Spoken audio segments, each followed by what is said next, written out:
Welcome to episode number 306 of the Marine Layer podcast. The Mariners offense comes alive in Game 3, and they take a commanding 2-1 series lead over the Detroit Tigers. Bryce Miller goes tomorrow as they look to close it out. A reminder to you guys before we start this show, make sure you go over to our website, marinelayerpod.com. You can find everything over there from all of our episodes, audio and video. And you can find all of our merch, which we got right here. Patreon, live show schedule. It's all over there at marinelayerpod.com. And then you can check us out across social media at marinelayerpod. Let's get it rolling. The pitch from Acevedo. A drive deep to right field. Down the line. The Mariners win this game 2-1. The dream lives. They're going to the playoffs. 1-1 from Jansen. There you go. Left field. We got a tie ball game. Julio. Oh, baby, what a moment. Tie ball game at 7-7. And we welcome you to this episode of the Marine Layer podcast, part of the Just Baseball Podcast Network, recording here on Tuesday evening, October 7th, and Cal Raleigh stamps the Mariners win in Detroit tonight. It was an electric night. We're here at the Hall. You can hear all the ambient noise behind us. Queen Anne Beer Hall here in Seattle. The watch party was great. The Mariners offense was better. That was awesome. They had come out of the gate a little bit slow. As we all know, in the first two games, offense didn't really get clicking. Finally, we saw it tonight. Is that a result of a lot of time off and getting your flow back? Is it the result of Jack Flaherty just hasn't had a great year? There's no real way to know. The important thing is they put a stamp on that game tonight. The Mariners offense said, yeah, we're here. This is who we are, and we came to play today, because they did. There was a lot of people who felt good about tonight's matchup. You had to like Logan Gilbert going on the mound, a guy a lot of people thought should have started game one of this series. And tonight I think he showed a little bit of that why. The difference between what he did and what Jack Flaherty did, I think, is a huge tipping point in this series from what each team can get from their starter. But it again comes back to, as I've talked about after game one, talked about after game two, there's a big gap in these lineups. Big gap. Mariners can still have off nights from guys. Doesn't matter.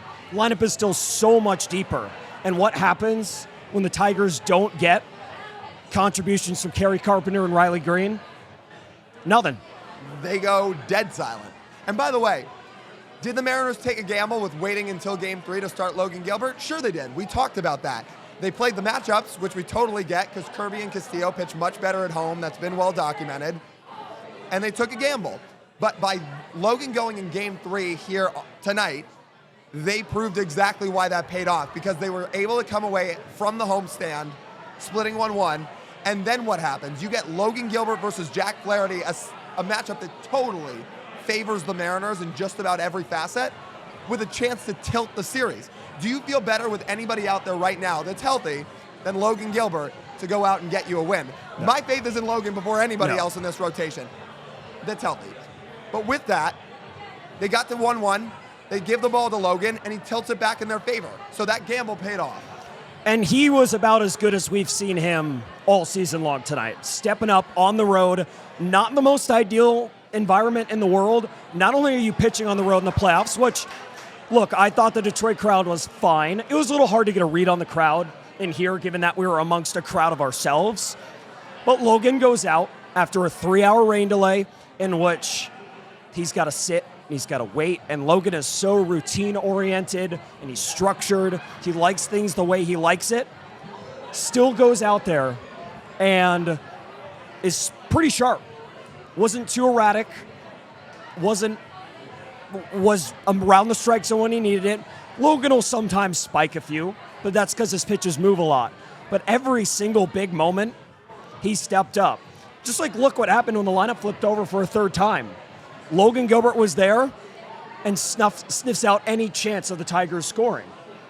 I mean, in that third time through, who's sitting right there at the top of the order in Kerry Carpenter?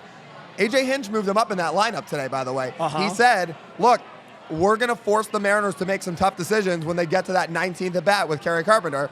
Logan stayed in. It was nice that the Mariners had a very nice cushion at that point. And to Logan's credit, he made the pitch that should have gotten him out of the inning. JP spiked the throw, so it went on a little further. But Logan Gilbert attack Carpenter with a bunch of splitters, which he does not hit well. Carpenter crushes fastballs, and we know he crushes righties. He has not hit off speed well this season. He has not hit splitters well. Clearly they knew that because they were attacking him with splitters, and it worked. It makes Logan Gilbert a really bad matchup for him because if there's one thing Logan likes doing, it's throwing junk. Right. He junks it up a lot. Specifically splitters. It made the decision third time through so much easier. Because they had a lead, and a Kerry Carpenter swing couldn't put the game out of hand there. Right. It would have only been 4-3 at the absolute worst. And we'll talk about tomorrow in a little bit here, but with the way things are structured tomorrow, you may need a lot of your bullpen tomorrow to be fresh and ready and set to go to throw some innings. So the fact they could get 6 out of Logan and the fact that they had the 4-0 lead, yeah, made it way easier to decide what to do the third time through. Because again, I think they're really going to need a joint effort in Game 4 from Bryce and the bullpen to go get a win. But sticking on Game 3, Logan was awesome. Gave him 6 innings of length, did not have a problem third time through the order, absolutely dealt. And then the Mariners' offense did their best to have Andres Munoz not pitch in this game. I mean, they come up late in that game and keep stacking scoring plays until Cal Raleigh comes up and hits his home run. You saw big swings from everybody. J.P. Crawford, a left-on-left bomb off of Brant Herter. That was pretty epic. Cal Raleigh doing what he's doing. And the only reason the Tigers scored, because Caleb Ferguson had a bad outing. Yeah, he did not have a good outing. I did not want Andres Munoz pitching in that game, given how he had thrown 3 innings in the first 2 games. Even with the off day, giving him 1 day off so you could have him for 4 and 5 would be great, but you had to do it. I mean, there's no choice. Yeah, you couldn't mess around with it anymore. When it got to that point, it's like, all right, Ferguson did not have it. It was not a sharp outing, and it got to the point where the Mariners had to say, look, at the end of the day, we have to win this game. You cannot blow an 8-1 lead in the 9th inning. And credit to Mooney, he came in and did it. I need to give flowers to Gino. Yeah? Comes up with a big swing in this game. That was the loudest I cheered all game. I was jumping. He crushed it. And because he looked awful at the plate in the first 2 games. Overmatched, not even close to making contact, but huge swing here tonight. Was great. They need that. That really set the tone. Like when he hit that home run, that's when this game just felt a little different. Because you're right, Gino had been overmatched in a lot of the first 2 matchups. He was swinging at a lot of pitches, but man, he stayed right on that and destroyed it. And when that happened, again, isn't that when you started to feel the tide turn in this game? That was the turning point for me. A little bit. I was confident this entire game. Once the Mariners scored their first run, I felt pretty good. Because I don't buy the Tigers lineup. Can you name me a time this series where the Tigers have forced runs in against the Mariners? No. All their offense has essentially been from 2 hits.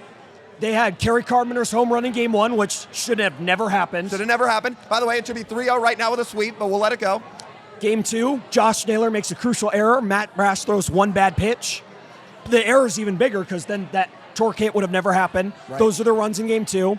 And then tonight, it was a JP throw that led to that only run, and then the Mariners were up 8-1 and took the worst outing of the entire series from a reliever for them to push across 3 runs. Yeah. That's it. The offense for the Tigers has no show. No. And you got to give a lot of props to the Mariners pitchers for that. Absolutely. When you really think about it like that, you say to yourself, yeah, this has not been an impressive lineup. Again, The only reason they have a win in this series is basically all on the Mariners. The Mariners beat themselves. It wasn't the Tigers absolutely showing up and throttling the ball offensively. They have not done that at all. Yeah. I have a more of a big picture thought that I want to get to here in a second. But before that, we just want to give a huge thanks to our hosts here at the Hall tonight. The watch party was fantastic. Just to note, you guys, they're doing another watch party for Game 4 tomorrow. I believe the start times, if the Yankees, who are right now up 3 runs, win, watch party will be, the first pitch will be at 1 o'clock. If the Yankees somehow blow this 3-run lead right now, the game will be at 4 o'clock Pacific time, if I have that right. Why in my head did I think it was 12, not 1? Let's double check that. Tomorrow, Wednesday's game, 12. Oh, it is 12. Okay, don't listen to me then. That first part, 12 o'clock is the first pitch of tomorrow's game. But if the Blue Jays win and the series is over, which doesn't look like it right now, then they would play at 3 or 4? 4. Okay, so there you go. So it was a great time here at the Hall tonight. The energy was great. If you look over our shoulder, you can see everyone's still here having a great time. Want to thank Georgetown Brewing for coming out tonight. Come by and grab yourself a Bodie. It was fantastic. I had a couple myself. Simply Seattle with the "Why don't you go win the whole fucking thing" shirts. We're here tonight. They were great as well. And also, if you are here at the Hall this month at all, we recommend tomorrow, but at all, come try the new Smash of the Month, Grand Salami Smash. It's so good. I'd recommend coming by and checking it out. Huge thanks to our friends at the Hall. They are awesome. And this is such a cool place to hang out. Again, we were at Queen Anne Beer Hall tonight. That's where the watch party will be again here on Wednesday. Queen Anne Beer Hall. There's 3 locations, obviously, but so cool. I mean, it was packed. People are screaming. There's chanting. People are chanting Cal MVP. To talk about an environment to watch a baseball game at with Mariner fans, especially when they're on the road, yeah, this is the spot. It was so cool. So cool. By the way, are you going to survive? And I shouldn't be talking because of my own voice. Your voice recovered pretty quick, though, yeah, right? Your voice is going through it. Well, I get to sleep tomorrow. You don't. That helps, usually. Yeah. When we're done here, I'm going to drink a lot of water. Probably no more beer for me tonight. You might want to go buy yourself some cough drops. Cough drops, yeah, that would be good. Maybe some tea. You're drinking some tea here today. Well, I needed some tea just to keep myself awake. I'm on almost no sleep. It was a long day. A great day, but a long day because we thought this game was going to start at 1 o'clock. Build a roof, Detroit. Big picture. Yeah. We laid it out after Monday.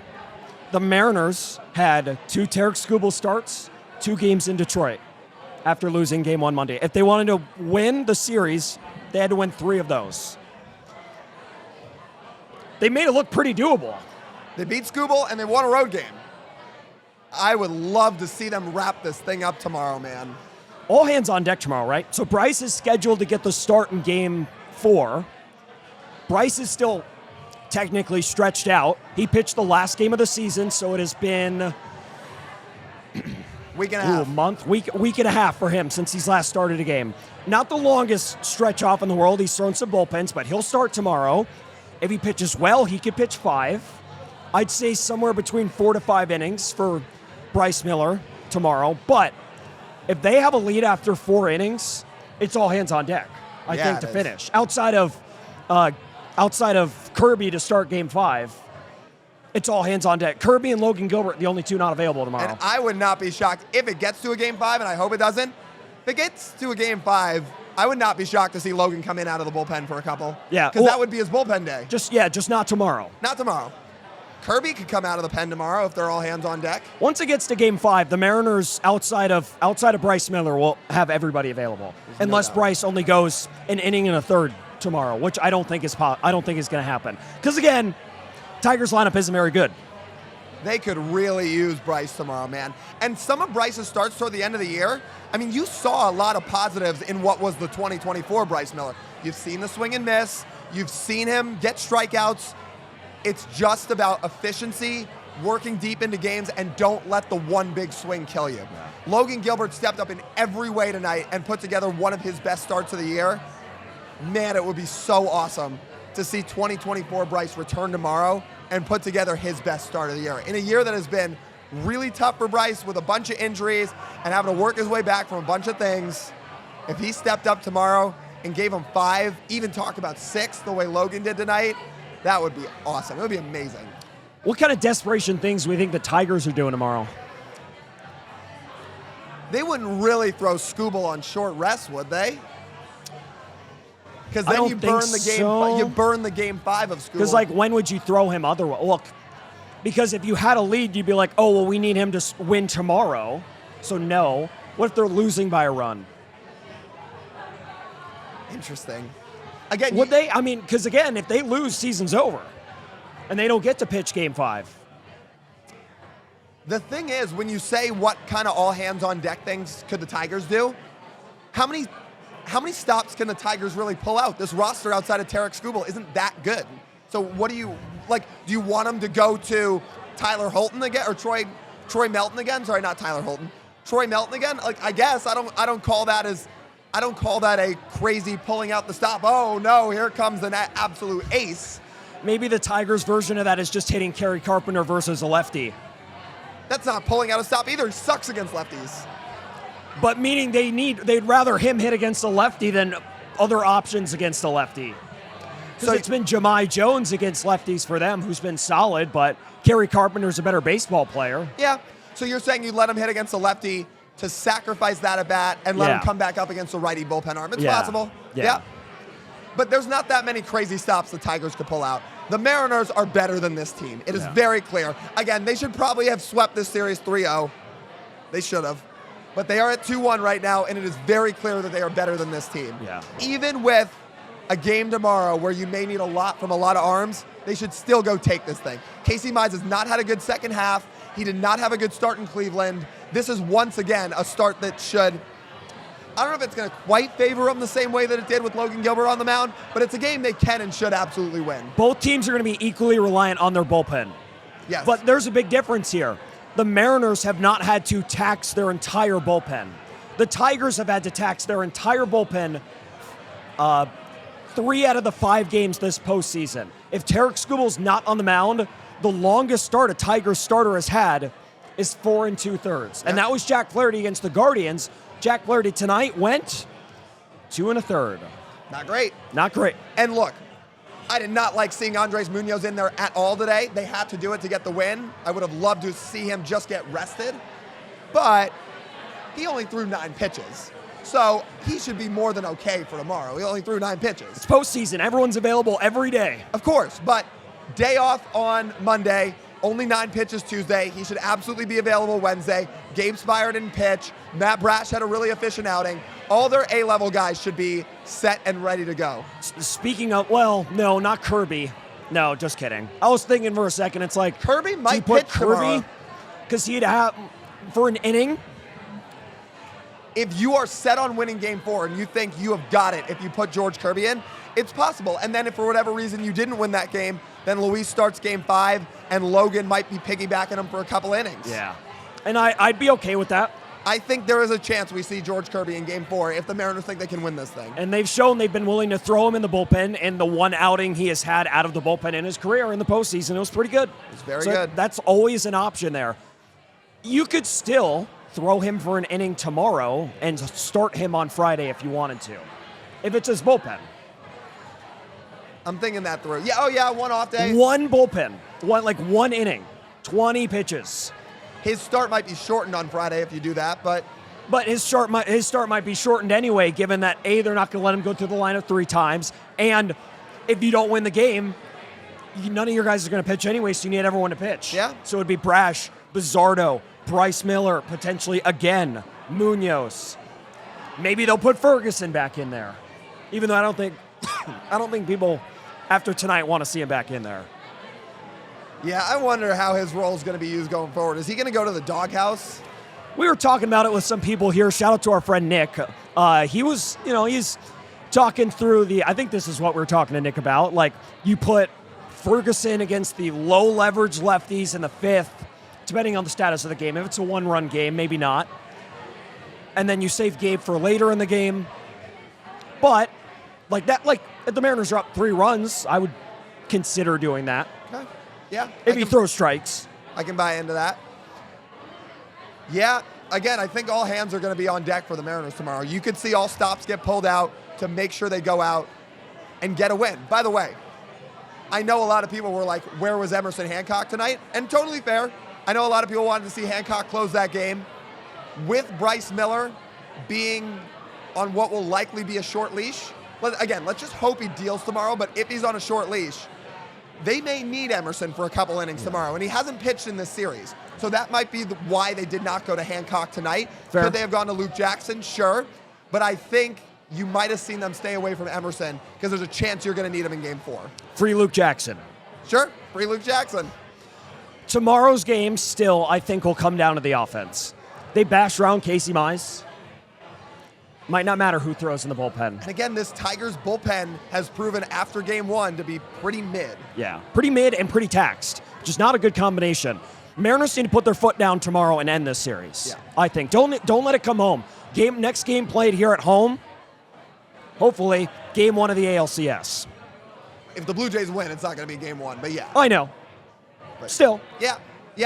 Don't let it come home, and more importantly, do not let it get back to Tarek Skubal. Yes. That's the key. That would rather not roll my dice with that. No. Even if you're confident they'll beat Tarek Skubal again, shit can go wrong all the time in the postseason. A bunt, a error, anything, any little slip up can cost you your season. Right. How about you just get to Casey Mize in Game 4, who, Correct. again, not had a good second half and really did not pitch well in his one playoff start so far. Yeah. I'm feeling good, man. I'm feeling good. They have redeemed themselves the last 2 games. If this offense comes out and hit tomorrow. We're talking ALCS. Should I quote what I quoted as soon as Cal hit that home run? BTA. BTA tomorrow. You can say it. Belt to ass tomorrow. Belt to ass. Do it. End this thing tomorrow. Man, has momentum swung back in their favor. Feeling good. Feeling Yes. good. So good that we now have a skeleton behind us and are not feeling any ill effects from it. Well, it is October. It is October. Spooky season. Again, this has been such a cool event at Queen Anne Beer Hall and at all the hall locations. So these guys are great friends of ours. We love spending time here. We love hanging out here. I spend plenty of time at Moss Bay Hall, the one in Kirkland too. Come on and check this thing out, especially if you're around for Game 4, because there's going to be another watch party for it. Come on out and hang out for it. Seriously. Anything else, or are we about good? I'm ready for Game 4. Bring it on. Bring it on. Go do it to him, Bryce. All right, that just about wraps up this edition of the Marine Layer Podcast. You guys know the drill. If you want to listen to the full form podcast, you can do so wherever you get your audio pods. If you're watching on YouTube, please go take a second to hit subscribe. It really helps the channel if you do. Also, drop a like, leave a comment. We want to know your guys' thoughts from the game, what jumped out to you. If you're on the audio side, go rate and review. The 5-star reviews help so much, so please go do that. Download these episodes on the audio side too. You can find everything on our website, marinelayerpod.com, all our episodes, merch, Patreon, live show schedule. It's all there. And then you can check us out on social media at Marine Layer Pod. That's TJ. I'm Lyle. As always, we thank you guys for tuning in. We'll talk to you soon.